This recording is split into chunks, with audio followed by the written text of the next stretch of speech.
All right, how to PR, how to get faster in running because everyone wants to get faster in running. And the people who say they don't, I don't believe them. Okay, so there's two types of people that if you're struggling to PR, you're one of these two types of people. So you're either doing not enough or you're doing too much. And I'm going to take a bet, take a guess that you're probably doing too much of the wrong thing.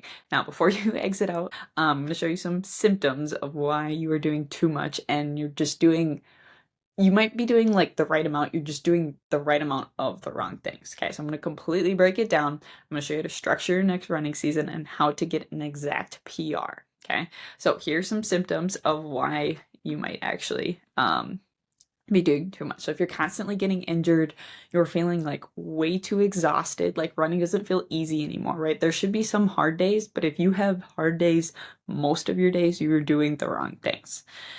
Um, and then if you are not getting faster, if you're not getting a PR, I personally think that everyone can get faster. Like I ran in college, nationally competitively, went to nationals multiple times, 5:06 in the mile, 16:47 in the 5K. So I have gotten faster throughout my whole career. I've had a kid now. I started off like 11:30 easy pace, and after a year, I've gotten it down to like 8:30 pace again. Trust me, I know how to get you faster, and I do believe that most people can. I have my mom and my mother-in-law have proved it as well. Not getting into all of that stuff. But if you are constantly doing more or you just feel like you are not getting faster, this video is for you. So I'm going to break it down exactly how to get faster. So let's get into it. The big thing that we're going to follow, the framework that I use, that I created, is called the 4Bs of a training plan. So we have the base, the build, the breakthrough, and the burst phase. Okay, so this is going to completely outline your structure of a training season. Most people, when they go for runs, they just assume that they have to do a ton, they have to add on as many miles as they can, they have to run really hard, and that leads to burnout, to injury, to not getting faster. So I'm going to tell you how to do your build up appropriately so that you can get a PR. Highly recommend getting a notebook, writing this down, doing something. But if you want me to just comment that you need like the actual plan, I can send you a whole breakdown of this that's in written form. So if you just want to listen, listen. So the base phase is the very first. This is where we have to build our foundation. So if we don't have that foundation to build from, if our foundation's like this small and you start trying to stack all these bricks and get faster and add on all these hard workouts, you're going to crumble fast. We have to build our base. We have to build it nice and strong and wide so that we can handle all this other stuff and we can build a taller tower, which means a better PR. Okay, so that means we are slowly going to start adding mileage. And this is where we can kind of like probably add on miles a lot. And this is where you can kind of build a little bit quicker to like your kind of base mileage. So what are you used to normally running at? And so we just kind of want to add on like 3-4 miles a week. Sometimes in the beginning, it's like I'm running 10 miles a week this week. I'm running 7, 22, 27. And then I might kind of slowly start to go from like 30 to 45 miles a week. I'm a lower mileage girl. That works for me. So you want to add on mileage gradually through this. Usually this is going to be about 4 to 6 weeks is kind of where you want your base to be. But it can be a little bit longer for newer people. Just usually when you start to feel like your easy runs are easy, that's kind of when you know you're almost out of your base phase. And then some things that we want to include: strides. I would include strides or surges once a week. Those are kind of fun right after your workout. If you don't know what that is, you can DM like workout. I have a full workout guide that explains all these workouts. Strides or surges in the beginning, and hill repeats are kind of the ones that you kind of want to start to include first, especially if you aren't actually able to get any strength. The other thing is, to build a strong base, we need strength. So you need to get in a good strength workout at least 1 time a week. 2 is when you really start to cook and get a good base, but that helps you not get injured. That helps you get faster. So do not neglect the strength part. If you really can't, you don't have the options, or you really hate strength, hills are a good way to do that because you're building strength that way. You're using different muscles. So hills, you can start incorporating towards the end of your base phase. Strides, you can that's the first one that I like to include. And then your strength workouts. Okay, so that's your base phase, about 4 to 6 weeks.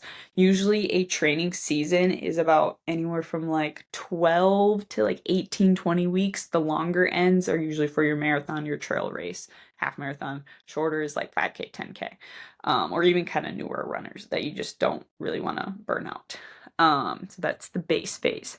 Now the build phase is when, this is kind of my favorite, is when we start stacking on the extra stuff. So the first thing that I recommend is adding in a workout.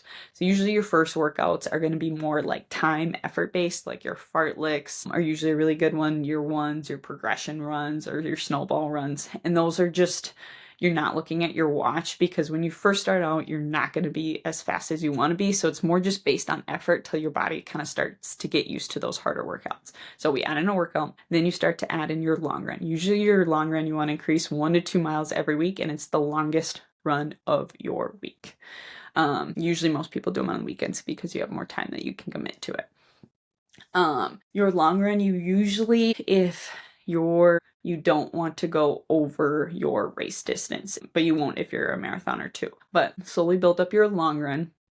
There's some nuance into that stuff. That's why private coaching is the best if you really want to get extra fast and really more specifics. I have a link if you want to do that for private coaching, that you can just have somebody do this for you. Now watch this video.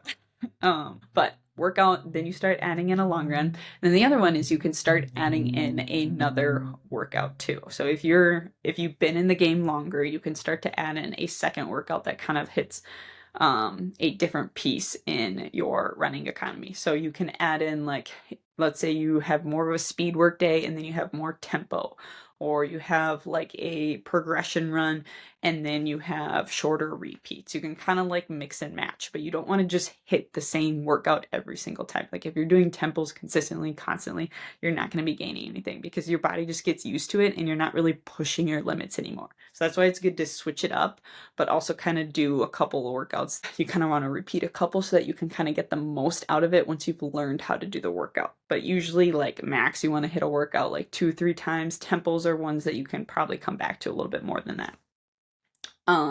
So we add in workout, long run, another workout, and this is where you start to slowly increase your mileage. We don't kind of increase it as much anymore because we're increasing on the intensity side of workouts and long runs. And then your workouts just slowly start to get a little bit longer. They start to get a little bit harder. And that's pretty much your build phase. Now your breakthrough phase, your build phase again is like 4 to 6 weeks, 4 to 6 weeks, 4 to 6 weeks, 4 to 6 weeks. Your burst is really the only different one. Your breakthrough is when we start adding race specific training. So this is like if you're doing a marathon, you're going to have more marathon pace workouts. If you're doing 5K, you'll have more 5K pace workouts so that you can practice hitting your goal race pace that you want to hit. And if you're hitting it, then you kind of know like this is something that I can continue to do and I can expect this during race day. If you're struggling to hit those race paces, you kind of maybe need to adjust, and it doesn't necessarily mean that you need to give up on the goal, but it's like, am I doing all the training? Do I need to maybe dial in other pieces of my training so that I can get to my goal?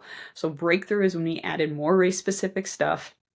Workouts get harder, they get longer, we increase the intensity, and we're kind of just stacking those bricks. And this is the one that we have to be careful in, because breakthrough is where you can break down, or you can break yourself if you add on too much, if you do too much too soon. So this is the phase where we have to be careful that we're not stepping over that line. We want to get close to that line so that we can PR, but if you're nervous, I would hold back in your breakthrough phase, and you can always kind of retest that when you come into your next season again and figure out where that line is for you. And then the last phase is the burst phase. This is anywhere from like 7 to like 14 days long. Marathoning, it's a little tricky. You'll start to bring down your long run about like 3 weeks out is when you'll tap out, and then you'll do like a medium long run, and then the week before you'll do like a shorter medium long run. But we can get into that more like marathon specific video. But your burst one is when you pull off the gas, but you don't pull off completely. People make the mistake of just like thinking like, I don't have to do that much. Like I'm going to taper, I'm going to feel so good. But you maybe want to bring down your mileage like 5, if you're on the lower end, 5 to 10 miles. If you're on the higher end, maybe like 20 miles. Like if you're doing 80 miles a week, you might come down to like 60. And you're pulling back in your long run, you're pulling back in your weekly mileage. And then your workouts. This is the key, is your workouts you should not dig deep. You should not dig to the well. You should not feel completely exhausted. This is to feel fast, feel good. Workouts should get shorter, practice race pace. We have longer rest in between. And it's to feel good, but it's not to like dig and kill yourself, because that's when you burn out and you do too much. And then your race day, you just don't feel as good. So that's when you kind of bring it back. That is your burst phase. And then you have your race day and you PR and you feel good. So yeah, that is basically how to get a PR. If you need more help, you need more support, you don't want to do this on your own, you got other important things to do, private coaching link in the description. If you have any questions, of course, ask in the comments. I'll be down there.